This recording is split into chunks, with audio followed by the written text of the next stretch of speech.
एक मतलब वाकया मैं आपके साथ शेयर करना चाहता हूँ। अभी यहाँ पर जो है बच्चे बोल रहे थे, तो सबसे पहले जो नारा जो बाइकआउट चाइना का बुलंद किया था वो सोनम वांगचुक साहब ने बुलंद किया था।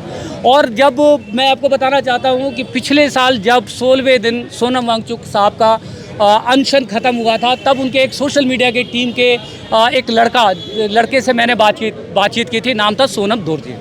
और सोनम दोरजे और हम दोनों एक ही माइक इस्तेमाल करते हैं रोड का। तो मैंने पूछा उनसे कि ये रोड का माइक क्या इंडस्ट्री बेस्ट है? तो सोनम दोरजे ने मेरे से बोला कि नहीं, ये इंडस्ट्री बेस्ट नहीं है, इंडस्ट्री बेस्ट DJI है। तो मैंने कहा भाई DJI क्यों नहीं यूज़ करते? कह रहे हम DJI कैसे यूज़ कर सकते हैं, बाइकआउट चाइना का नारा हमने दिया था, DJI चाइना की कंपनी है। हमने जो नारा दिया, हम अपने नारे के खिलाफ जाकर के चाइनीज़ चीज़ को कैसे इस्तेमाल कर सकते हैं? तो ये है लद्दाख के नौजवान, और ये है लद्दाख के नौजवानों का जज्बा कि यदि बाइकआउट चाइना किया तो उसको जो है पूरी तरह से बाइकआउट भी किया। किसी चाइनीज़ को, इवन सोनम वांगचुक साहब जो है कोई भी चाइनीज़ प्रोडक्ट इस्तेमाल नहीं करते। मैं आपको बता दूं, सोनम वांगचुक बोतल बंद पानी नहीं पीते, वो अपना पानी, नॉर्मल पानी अपने साथ कैरी करते हैं। और सोनम वांगचुक ने जो दिया है वो किसी को बताने की ज़रूरत नहीं है। और मैं बताना चाहता हूँ कि जो नॉर्थ इंडिया में क्या, रेस्ट ऑफ द इंडिया में जो सही मायनों में पढ़े लिखे लोग हैं, मैं क्वालिफ़िकेशन और एजुकेशन में फ़र्क समझता हूँ। क्वालिफ़िकेशन जो है आपको नौकरी दिलवा सकती है, एजुकेशन जो है आपको बुद्धि देती है, समझ देती है, अपनी समझ से किसी चीज़ों को निर्णय लेने की ताकत देती है। तो एक एडुकेटर जिसने सिकमॉल की स्थापना करी, एक ऐसा व्यक्ति जिसने हयाल की स्थापना करी, एक ऐसा व्यक्ति जिसने इंडियन आर्मी के लिए ऐसे तंबुओं को इन्वेंट किया जो -20-30 की डिग्री में भी उस तंबी में जो है 15 और 20 का जो है तापमान जो है मतलब रहता है, जिसने जो है मतलब वहाँ पर इतने दुर्गम क्षेत्र में लाईफाई को इंट्रोड्यूस किया, जो इंटरनेट की कॉस्ट को जो है मतलब ड्रास्टिकली इन्वेंट के जरिए जो है अपने इनोवेशन और इन्वेंट के जरिए रिड्यूस किया। वो व्यक्ति कैसे जो है एंटी नेशनल हो सकता है?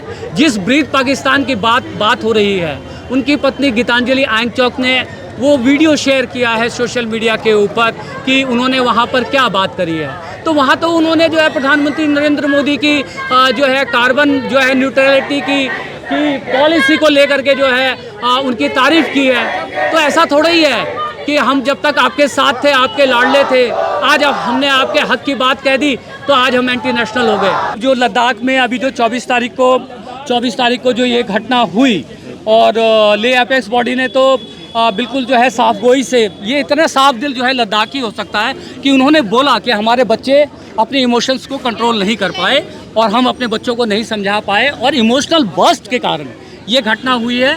ये कोई प्री प्लान्ड घटना नहीं है। तो इस घटना में जिस तरह से 4 लोग जो मारे गए हैं, शहादत उनको मिली है, क्या कहना चाहते हैं आप उत्तर भारत के लोगों को, क्योंकि बहुत समझ नहीं है यहाँ के लोगों को लद्दाख के बारे में? सबसे पहले मैं आपको धन्यवाद कहना चाहूँगी कि आपने ये मंच दिया। जो घटना हुआ था, द वायलेंस मतलब ऑप्शन ही नहीं होता है कि मतलब ये तो तब जो अंदर जो गुस्सा था वो बर्स्ट आउट हुआ था, इसके कारण वो वायलेंस हुआ था, ना कि सोनम वांगचुक ने वो प्रोवोक किया था कि ऐसा करो ऐसा करो। सोनम वांगचुक का कोई लेना देना नहीं था। जो वायलेंस हुआ था वो सिर्फ इस वजह से हुआ था कि पुलिस ने भी जो पीसफुल प्रोटेस्ट कर रहा था उसको प्रोवोक किया, उसको बिठाया, फिर उसके बाद उनके आंखों पर टीयर गैस छोड़ा गया, फिर उन्हें शूट किया। उसके बाद जो प्रोटेस्ट कर रहे वो मार्च होके बीजेपी के ऑफिस तरफ गया। उसके बाद जो घटना हुआ वो घटा है। अच्छा, क्या नाम हुआ आपका? जी, मेरा नाम इज्जत है। अच्छा, सबसे पहले तो ये दुख की घड़ी में हम आपके साथ हैं। हम सारे उत्तर भारतीय लद्दाख के साथ खड़े हैं, और मैं थोड़ा सेंटिमेंटल रहता हूँ, आप अपने आप को बिल्कुल भी अकेला ना समझें। और मैं ये कहना चाहता हूँ कि अभी बातचीत है 6 तारीख को। ले अपेक्स जो बॉडी है, उनके जो वाइस चेयरमैन हैं, उन्होंने जो है मतलब कहा है कि अब ये बातचीत नहीं होगी। तो यदि ये बातचीत नहीं होगी तो क्यों नहीं होगी, एक तो मैं ये जानना चाहता हूँ। दूसरा, और यदि बातचीत नहीं होगी तो यदि डायलॉग्स नहीं होंगे तो ये इश्यूज़ कैसे रिजॉल्व होंगे? सर, फर्स्ट ऑफ ऑल तो मैं ये कहना चाहूँगी कि जो भी घटना घटी है वो नहीं घटनी चाहिए थी, और आपको शुक्रगुजार होना चाहूँगी कि आपने यहाँ आकर हम लोगों की आवाज़ को आगे सभी लोगों को पहुँचाने की कोशिश की। एपेक्स बॉडी का ये रहा है कि अभी जो कंडीशन लद्दाख में हो रही है वो इतना माननीय रूप से इतना स्थिर नहीं है अभी उधर, और जिस कारण जो है 4 लोगों की मृत्यु हुई है उसके कारण भी ये है कि हमें इसीलिए नहीं करना है कि उन सभी जो लोग मारे गए हैं उनके ऊपर कोई कंक्लूजन कार्रवाई नहीं की गई है कि क्यों ऐसा हुआ। तो इस कारण जो है हम इसी कारण है कि एपेक्स बॉडी ने जो है 6 को जो है टॉक करने से जो है मना कर दिया है। और ये मैं ज़रूर कहना चाहूँगी कि वैसे जो एक है वो मेरे मामा जी थे, and he has been served in army for so many years, and उन्होंने बहुत सारी चीज़ें की हैं इस कंट्री के लिए, सर्व किया है।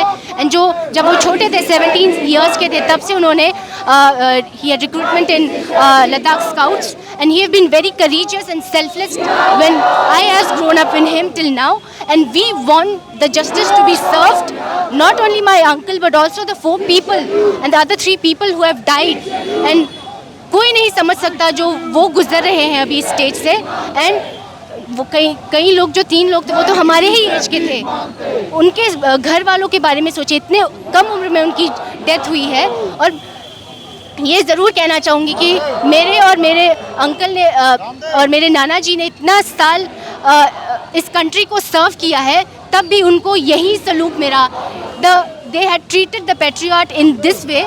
तो ये बहुत ही चीज़ें दुखद घटना है हमारे लिए, और हमारा जो फैमिली अभी जिस चीज़ से गुजर रहा है only we know and their kids know, और उनकी पत्नी जानती है कि वो किस दुखद घटना से वो भी गुजर रहे हैं। Thank you. दूसरा मैं अब ये आप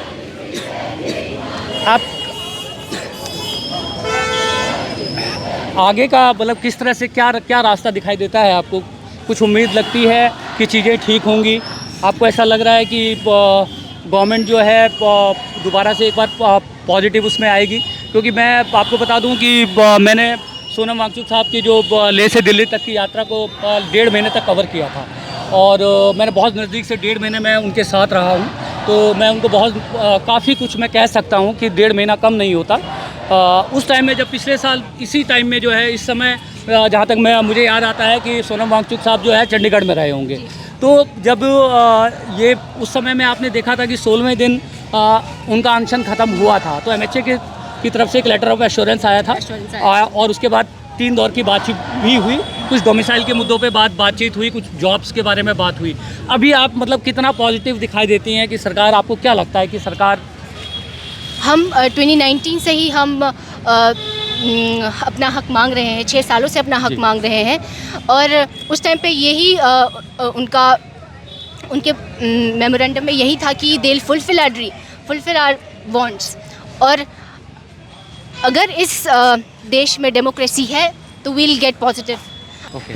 इफ़ अगर ऐसा देखा जा रहा है कि हम 6 सालों से हमारी मांग कर रहे हैं, पीसफुली कर रहे थे, लेकिन अगर फर्स्ट टाइम ऐसे वायलेंस क्रिएट होने के कारण जो है हमें जो है इतना मीडिया को ऐसे दिखाया जा रहा है कि जी सोनम वांगचुक जी के कारण ही जो है ये सब चीज़ें हुआ है, जबकि उनका उसमें तब तक कोई मीडिया कोई भी ऐसा नहीं आया हमसे पूछने के लिए कि हमारी मांगे क्या क्या हैं। जब एक बार अगर ऐसे कुछ वायलेंस हुआ तो तभी ऐसा बहुत एक नैरेटिव जो है सेट किया गया कि हम जो है एंटी नेशनलिस्ट हैं, एंड वी वांट टू, हमारे अंदर होप है कि हमें ये सब हमारी जो है मांगे को पूरी किया जाएगा। We are still positive about कि हमें जो मांग है हमें मिलना चाहिए, और अगर इस कंट्री में डेमोक्रेसी है, if it's not vanishing then हमारी जो है मांगे पूरी होगी। जी। तो दोस्तों बताना चाहता हूँ कि ये जो 6 शेड्यूल की मांग है, ये मांग कोई, सबसे पहले तो संविधान से बाहर की कोई मांग नहीं है, विद इन कॉन्स्टिट्यूशन है, और ये भी जो है 2019 में जो लेह का जो काउंसिल का इलेक्शन होता है, उस काउंसिल के इलेक्शन में भारतीय जनता पार्टी का सबसे बड़ा चुनावी वादा था कि यदि हम जीत करके आए तो लद्दाख को 6 शेड्यूल के अंदर लेकर के आएंगे और लद्दाख की जो कल्चर है, उसकी आइडेंटिटी है, उनका जो अपनी पहचान है, उनकी एक धार्मिक पहचान है, उनकी जो जितनी भी कल्चरल जो आइडेंटिटी है उसको प्रोटेक्ट करेंगे 6 शेड्यूल के अंडर। मगर बाकी सारे मुद्दों के ऊपर सरकार बात करने को तैयार हो जाती है और होती रही है, पर जब भी डेमोक्रेसी की बात आती है, 6 शेड्यूल जिसे आप एक मिनी लोकतंत्र कह सकते हैं, एक मिनी डेमोक्रेसी कह सकते हैं, जनता की आवाज़, जनता की सरकार, जनता के द्वारा, जनता के मतों से जो सरकार यदि चुन करके नहीं आएगी, अभी जो वहाँ पे ब्यूरोक्रेसी काम कर रही है, जो वहाँ के एलजी है वहाँ के हैं भी नहीं, वो वहाँ की डेमोग्राफी को नहीं जानते, वो वहाँ की जो है हालात को नहीं जानते, वो वहाँ के मसाइल को नहीं जानते, तो आप बताइए जो ब्यूरोक्रेसी आती है उसको साल 2 साल 3 साल तो लद्दाख को समझने में लग जाते हैं, तो पॉलिसी मेकिंग कैसे होगी। उसी तरह से अभी जैसे कि बहुत कम लोग जानते होंगे कि इसके, क्योंकि उत्तर भारत के लोग और हम अभी जहाँ पर खड़े हैं, ये मैं तो यदि स्पष्ट शब्दों में कहना चाहता हूँ कि ये कोई JNU टाइप की यूनिवर्सिटी नहीं है, ये बहुत फैंसी यूनिवर्सिटी है। यहाँ जो मेजॉरिटी ऑफ बच्चों को जो है ये नहीं पता होता कि उनके देश में चल क्या रहा है। लद्दाख में जो है एक रीजन में 13,000 गीगाबाइट का सोलर जो है पावर हाउस बन रहा है, जिसके चलते वहाँ पर जो वहाँ के जो पश्मीना आता है, दुनिया का सबसे जो बेस्ट क्वालिटी का पश्मीना जो है उस क्षेत्र से आता है, उसका चारागाह चला जाएगा और उस जानवर के ऊपर जिसके जो रेशे से, जिसके ऊन से जो है पश्मीना बनता है, उन सब का लाइवलीहुड चला जाएगा। तो लोगों की रोजी रोटी पे बनाइए सरकार। ये जो ये सारी जो चीज़ें चल रही हैं, उसके बाद आज लास्ट में यदि आपने पिछले एक दो दिन दी आपने प्रेस कॉन्फ्रेंस सुनी होगी, तो पहली बार जो है ये कहा गया कि हम धारा 370 के चले जाने से अब पछता रहे हैं, क्योंकि धारा 370 के चले जाने से लद्दाख के सारे सेफगार्ड चले गए, लद्दाख की ज़मीनें चली गई, लद्दाख में जो है बड़े बड़े होटल्स आ रहे हैं, तो होम स्टे कैसे चलेंगे साहब। वो तो टूरिज़्म बेस्ड जो इकॉनमी है वहाँ की, बड़े बड़े होटल के आगे कहाँ ये छोटे छोटे होम स्टे कॉम्पीट कर पाएंगे। तो ये खाली इतना ही मसला नहीं है, ये लोगों के रोज़गार का मसला है, ये इन बच्चों की सर्विस का मसला है, वहाँ के लोगों की आइडेंटिटी का मसला है। बाहर के लोग वहाँ के कल्चर को रिस्पेक्ट नहीं करते, बहुत बुरा लगता है जब अपने ही घर में आकर हमारे कोई कल्चर और हमारे उसकी यदि रिस्पेक्ट ना करे, तो आपको कैसा लगेगा। आज हमारे बीच कहा सोनम वांगचुक नहीं है, जब वो थे वो हमारे आवाज़ थे, आज वो नहीं है तो हम उसकी आवाज़ है। मैं गवर्नमेंट से ये रिक्वेस्ट करता हूँ कि जल्द मिस्टर सोनम वांगचुक को रिलीज़ किया जाए, और अगर वो उसको जेल में मतलब जेल भेजो, कहीं भी भेजो, हम उनके आवाज़ बनेंगे और हम अपने हक़ के लिए लड़ते रहेंगे। और लद्दाख जो है ना बहुत ही सेंसिटिव, यानी बहुत ही क्या सकते हैं, वेरी सेंसिटिव, फ्रेजाइल या बहुत ही नाजुक जगह है, क्यों लद्दाख में बहुत आबादी भी मतलब क्या सेटलमेंट नहीं हो सकता, क्योंकि लद्दाख के आबादी जो है वो 95% लाइफ स्टॉक या एग्रीकल्चर पे डिपेंडेंट है। अगर उनसे ये छिनाए जा रहे हैं, अगर उनसे ये जो जगह है, अगर उनसे जो फ्रेश वाटर है वो छिनाया जा रहा है फॉर द डेवलपमेंट और फॉर द इंफ्रास्ट्रक्चर, ये सही नहीं हो रहा है। और मैं ये कहना चाहता हूँ कि लद्दाख के लोग फुली डिपेंडेंट है नेचर पे, यानी कि जितना पक्षी है, जितना जानवर है, उन पे डिपेंडेंट है। और जो भी मतलब गवर्नमेंट फैसला करे वो लद्दाख के हित में होना चाहिए। Thank you. और मैं एक बात ऐड करना चाहूँगी कि इट्स वेरी इजी कि अगर आप बोलोगे कि लेह में जाना है, घूमने जाना है, इतनी सुंदर जगह है, लेकिन ये भी समझना ज़रूरी है कि हमारा जो इन्वायरमेंट है काफ़ी फ्रेजाइल है एंड बहुत उधर जो है ट्राइबल पीपल ज़्यादा है, और 6 शेड्यूल में डालना इसीलिए ज़रूरी है क्योंकि ज़्यादातर लोग जो है उधर ट्राइबल्स हैं।